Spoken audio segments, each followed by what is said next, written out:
दोस्तों हम पूछते हैं आजाद भारत की जेलों में सबसे ज्यादा दलित ही क्यों हैं? जब संविधान सबको बराबर मानता है तो एक खास तबका जिसकी आबादी देश में लगभग 16% है, वो जेलों में 21% से ज्यादा क्यों बंद है? ये कौन सी आजादी है? ये कैसा न्याय है जहां गरीब, कमजोर और पहले से कुचला हुआ इंसान सबसे पहले सलाखों के पीछे धकेला जाता है? ये कोई इत्तेफाक नहीं है, ये सिस्टम की विफलता नहीं है, ये सिस्टम की साजिश है। एक ऐसी साजिश जो गरीब को उसकी जगह बताती है, जो आवाज उठाने वालों को चुप कराते हैं। अगर तुम सच सुनने की हिम्मत रखते हो तो इस वीडियो को देखना। हम आज यहाँ सिर्फ चर्चा करने नहीं आए हैं, हम न्याय के लिए आवाज उठाने आए हैं। जब हम कहते हैं कि दलित जेलों में ज्यादा हैं, तो इसका सीधा मतलब है कि न्याय की कुर्सी पर बैठा इंसान या तो आंखें बंद किए हुए है या फिर जानबूझकर भेदभाव कर रहा है। ये आवाज, ये सवाल सीधे उस पुलिस वालों से है जो झूठा केस डालता है, उस वकील से है जो गरीबों का केस तो मुफ्त में ले लेता है लेकिन पूरे मन से लड़ता नहीं है, और उस जज साहब से है जो बेल जमानत के लिए इतनी बड़ी रकम मांगते हैं जिसे भरने की औकात एक दिहाड़ी मजदूर की नहीं होती है। अगर कोई अमीर आदमी गुनाह करता है तो उसे चंद मिनटों में बेल मिल जाती है, उसके पीछे बड़े बड़े वकील खड़े हो जाते हैं। लेकिन एक दलित, एक गरीब जिसके पास खाने के लिए 2 वक्त की रोटी नहीं है, वो हजारों की बेल कहां से लाएगा? वो अपनी आजादी को पैसों के तराजू पर तौलने के लिए मजबूर क्यों है? हम इस नाइंसाफी को अब और बर्दाश्त नहीं करेंगे। हम पूछेंगे कि क्यों हमारे देश में कैदी का मतलब अक्सर गरीब और गरीब का मतलब अक्सर दलित बन चुका है। अब जरा सरकारी दस्तावेज की तरफ देखिए, हम कोई मनगढ़ंत कहानी नहीं बताने आए हैं। ये आपके देश के गृह मंत्रालय के अंतर्गत काम करने वाले एनसीआरबी की रिपोर्ट है। सबूत नंबर 1, 2011 की जनगणना कहती है कि भारत में अनुसूचित जाति एससी की आबादी 16.6% है। ये उनकी कुल संख्या है। अब देखिए वे जिलों में कितने हैं। एनसीआरबी 2019-2021 की रिपोर्ट साफ साफ बताती है कि देश की अलग अलग जेलों में बंद कुल कैदियों में दलितों की हिस्सेदारी 21% से भी ज्यादा है।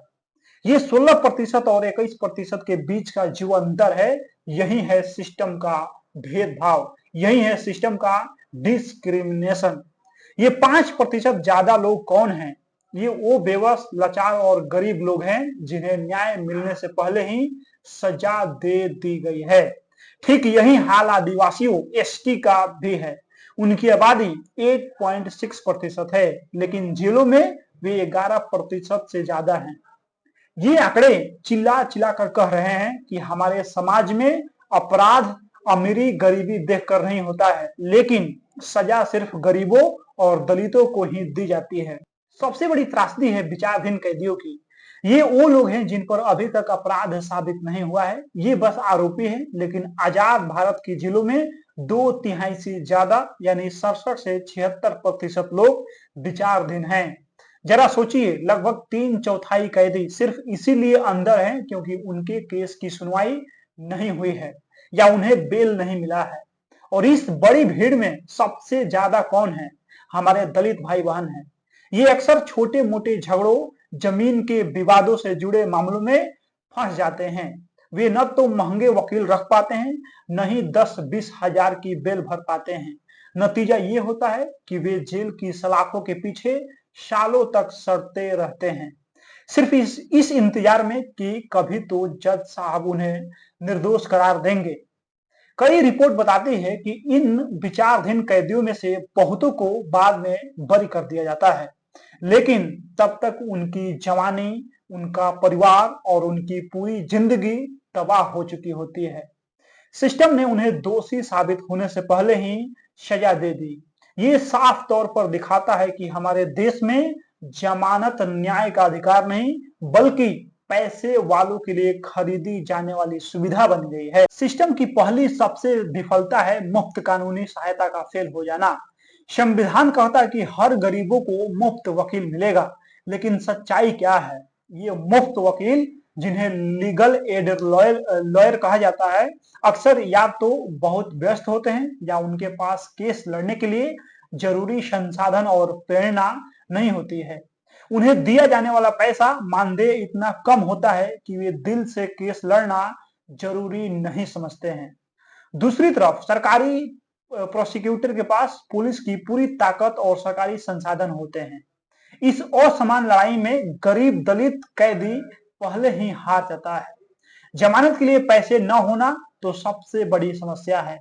मान लीजिए किसी गरीब दलित कैदी की जमानत 5,000 रुपये तय हुई, लेकिन उसके पास वो 5,000 रुपया नहीं है, तो क्या होगा? वह जेल में सड़ता रहता है।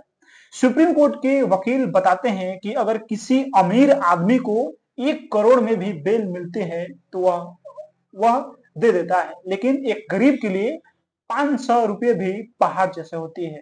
इसीलिए ये पूरा लीगल एड सिस्टम जो गरीबों को न्याय दिलाने के लिए बना था, आज खुद ही गरीब कैदियों के लिए सबसे बड़ी रुकावट बन गया है। सिस्टम की दूसरी और सबसे खतरनाक विफलता है पुलिस का पक्षपाती और बर्बर रवैया। कई रिपोर्ट और मानवाधिकार संगठन चीख चीख कर कहते हैं कि पुलिस को अक्सर जब कोई केस सॉल्व करना होता है या टारगेट पूरा करना होता है तो सबसे पहले वो गरीब बस्तियों और दलित मोहल्लों में जाती है। वहां वे कमजोर लोगों को डराकर, धमकाकर या मार पीट कर झूठे केसों में फंसा देती है। कई बार राजनीतिक दबाव में या बड़े जमींदारों के कहने पर दलितों को जानबूझकर झूठे मामलों में आरोपी बनाया जाता है। पुलिस लॉकअप में दलितों के साथ होने वाली 3rd डिग्री टॉर्चर अत्याचार की खबरें आम हैं और हिरासत में होने वाली मौतों में भी दलित और पिछड़े वर्गों का अनुपात बहुत ज्यादा है। ये पुलिस की मनमानी नहीं बल्कि जातिगत पूर्वाग्रह है जो उनकी वर्दी के नीचे छिपा है। जब पुलिस ही न्याय देने की बजाय दमन का हथियार बन जाए तो भला न्याय की उम्मीद कैसे की जा सकती है? ये पूरी प्रक्रिया जिसमें पुलिस का पहला एक्शन ही पक्षपाती होता है। और तीसरी विफलता है हमारी अदालतों की धीमी गति। कहा जाता है justice delay is justice denied. देरी से मिला न्याय न्याय न मिलने के बराबर होता है। भारत की अदालतों में लाखों मामले वर्षों से धूल फांक रहे हैं। ये न्यायिक देरी खासकर विचाराधीन दलित कैदियों को सबसे ज्यादा चोट पहुंचाती है। उनका केस सालों तक शुरू नहीं होता है और वे अपनी सजा से कहीं ज्यादा समय जेल में काट चुके होते हैं। अमीर और प्रभावशाली लोग तो अपने महंगे वकीलों के दम पर तारीख लेकर मामले को खींचते रहते हैं, लेकिन गरीब दलित कैदी कोर्ट में अपनी बारी आने का इंतजार करते रहते हैं और हताश हो जाते हैं। जब वे अंततः अपनी बारी आने पर वकील की कमी या कमजोर पैरवी के कारण दोषी ठहराए जाते हैं तो उन्हें लगता है कि न्याय ने उन्हें पीठ दिखा दिया है। कई बार जज भी बेल के लिए बॉन्ड भरवाने में बहुत सख्त रोक अपनाते हैं, जिससे गरीब कैदी बाहर नहीं आ पाते हैं। सिर्फ कानूनी प्रक्रिया ही नहीं, गरीबी और शिक्षा की कमी भी इस त्रासदी का कारण है।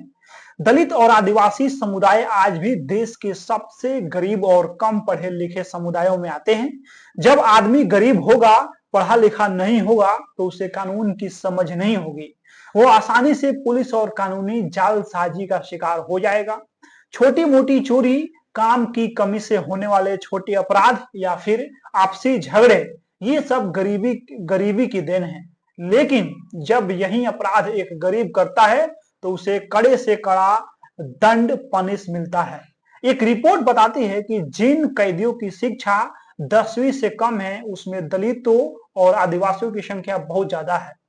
शिक्षा की कमी उन्हें अपने अधिकारों से अनजान रखती है और वे पुलिस या कानूनी प्रक्रिया में अपने खिलाफ होने वाले गलत कामों को चुनौती भी नहीं दे पाते हैं। कई बार दलितों को झूठे आरोपों में फंसाया जाता है, खासकर तब जब वे जमीन या सामाजिक सम्मान के लिए आवाज उठाते हैं।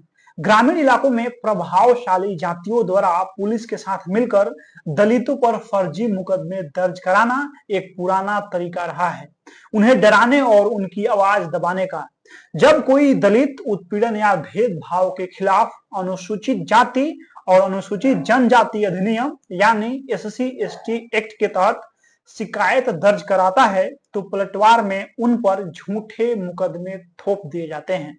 यह उन्हें कानूनी पचड़े में उलझाए रखने और उन्हें आर्थिक रूप से तोड़ने का एक तरीका है। झूठे आरोपों के कारण जब वे जेल जाते हैं तो समाज उनका बहिष्कार कर देता है, उनका परिवार टूट जाता है और उनके बच्चों की शिक्षा रुक जाती है। यानी जेल जाना सिर्फ सजा नहीं बल्कि उस समुदाय के लिए सामाजिक और आर्थिक तबाही का फरमान भी है। यह दिखाता है कि कैसे हमारा पूरा समाज और पूरा सिस्टम मिलकर दलितों के खिलाफ काम करता है। जमानत बेल की प्रक्रिया की क्रूरता को समझना बहुत जरूरी है।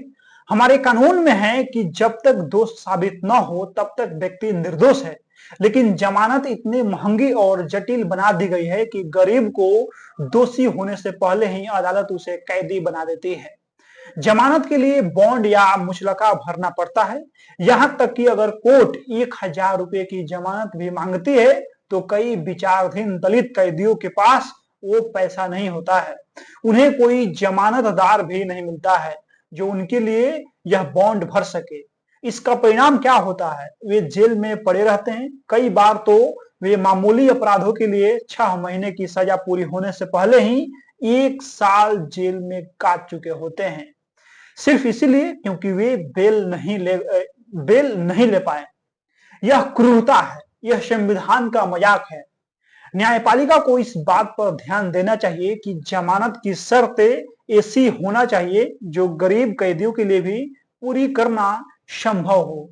हमें यह मानने की हिम्मत रखनी होगी कि पूर्वाग्रह सिर्फ पुलिस में नहीं बल्कि वकीलों और न्यायपालिका के कुछ हिस्सों में भी हो सकता है। जब कोई दलित या गरीब व्यक्ति कोर्ट में आता है तो कई बार अनजाने में ही सही लेकिन उसके प्रति एक अलग नजरिया अपनाया जाता है। वकीलों का व्यवहार अमीर क्लाइंट और गरीब क्लाइंट के लिए अलग हो सकती है। कई अध्ययनों में यह पाया गया है कि गरीब और हाशिए के लोगों के खिलाफ सबूतों की कमी होने के बावजूद भी दोष सिद्धि कन्विक्शन की दर ज्यादा होती है क्योंकि उनकी पैरवी कमजोर होती है। जब तक हर वकील और हर जज अपने मन से जातिगत और आर्थिक पूर्वाग्रह को नहीं हटाएगा तब तक न्याय सिर्फ ताकतवर के पक्ष में झुका रहेगा। सिस्टम की विफलता केवल पुलिस, कोर्ट और वकील तक सीमित नहीं है, यह उन सामाजिक संस्थाओं की भी विफलता है जो इन कैदियों के लिए कुछ नहीं कर पाती है। राष्ट्रीय कानूनी सेवा प्राधिकरण NALSA और राज्य कानूनी सेवा प्राधिकरण SLSA जैसी संस्थाएं जो मुफ्त कानूनी सहायता देने के लिए बनी हैं, अक्सर अपने लक्ष्य तक नहीं पहुंच पाती है। उन्हें इतना फंड नहीं मिलता है और उनके पास पर्याप्त प्रशिक्षित स्टाफ नहीं होता है कि वे लाखों कैदियों तक पहुंच सकें। इसके अलावा सामाजिक कार्यकर्ताओं, मानवाधिकार संगठनों और मीडिया की भी यह विफलता है कि वे जेलों के अंदर भी भयानक हकीकत को लगातार उजागर नहीं कर पाते हैं। जब तक समाज और उसकी संस्थाएं मिलकर इस समस्या को अपनी जिम्मेदारी, अपनी रिस्पॉन्सिबिलिटी नहीं मानेंगी तब तक कुछ नहीं बदलेगा। हमें जोर जोर से कहना होगा कि जेलों में बंद हर विचाराधीन कैदी जिसका अपराध साबित नहीं हुआ है वह हमारे समाज की लापरवाही का जीता जागता सबूत है। सोचिए, आप बाहर जातिवाद है, पुलिस के पास भी जातिवाद है, कोर्ट में भी जातिवाद है, तो क्या जेल में जातिवाद नहीं होगा? बिल्कुल होगा। कई कैदियों की गवाही और मानवाधिकार रिपोर्टों ने खुलासा किया है कि जेलों के अंदर भी जातिगत भेदभाव होता है। दलित कैदियों को अक्सर सफाई, शौचालय साफ करने या अन्य अस्वच्छ काम सौंपे जाते हैं, जबकि उच्च जाति के कैदियों को आसान या प्रशासनिक काम मिलते हैं। कुछ जगहों पर तो उनके साथ खाने पीने और रहने की व्यवस्था में भी भेदभाव किया जाता है। जमानत की शर्तों को आसान बनाया जाए, गरीब कैदियों के लिए एक विशेष बेल बॉन्ड बनाया जाए। यदि किसी कैदी को 6 महीने तक बेल नहीं मिलती है और वह एक गरीब दलित है तो उसे तुरंत रिहा किया जाना चाहिए जब तक उसका ट्रायल शुरू नहीं होता। पुलिस अधिकारियों पर झूठे केस दर्ज करने पर सख्त कार्रवाई होना चाहिए। पुलिस ट्रेनिंग में जातिगत संवेदनशीलता को अनिवार्य किया जाए। फास्ट ट्रैक कोर्ट सिर्फ वीआईपी मामलों के लिए नहीं बल्कि गरीब विचाराधीन कैदियों के लिए भी बनाए जाने चाहिए, जिनका ट्रायल सालों से रुका हुआ है। और लीगल एड वकीलों का मानदेय बढ़ाया जाए और उनकी परफॉर्मेंस की निगरानी होना चाहिए, ताकि वे सिर्फ खाना पूर्ति न करें बल्कि दिल से केस को लड़ सकें। बाकी इस वीडियो में आप लोग अपनी प्रतिक्रिया दे दीजिए। मिलते हैं अगला वीडियो में। बहुत बहुत धन्यवाद।